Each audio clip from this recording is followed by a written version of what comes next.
На 3 коверти во понудата заборавиле да го напишат полното име на компанијата и адресата на фирмата, па поради тоа Министерството за транспорт веднаш ја отфрлило единствената понуда стигната на јавниот повик за 5 милиони евра вредната финансиска помош за авиопревозници.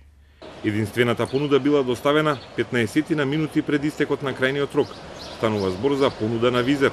Откако комисијата утврдила дека не е исполнет техничкиот услов со полното име и адреса наведена на 3 коверти во понудата, веднаш ја прекинала натамошната постапка и воопшто не ни почнала да ја оценува понудата. Планот на Министерството е во најскоро можно време да распише повторно јавен повик за финансиска подршка од 5 милиони евра за наредните 3 години.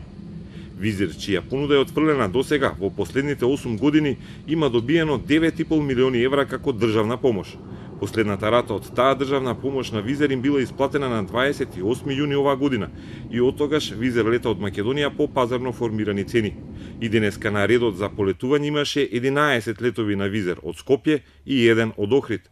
Државата претходно беше критикувана од редовните авиопревозници пред Европската комисија, дека со државната помош се фаворизираат определени нискобуџетни компании. Откако беше добиено позитивно мислење од Брисел за финансиската помош на еден авиопревозник, беше распишан јавен повик. Македонија оцени дека е прескапо отварање на национална авиокомпанија и сметаше дека со 5 милиони евра субвенции ќе го реши проблемот и ќе се најде авиокомпанија која ќе отвори нови линии, рече на Охридскиот аеродром. Поради ненапишаното име, единствената понуда е отфрлена, а допрва ќе се организира нов јавен повик. До тогаш ќе заврши летната сезона на Охридското езеро.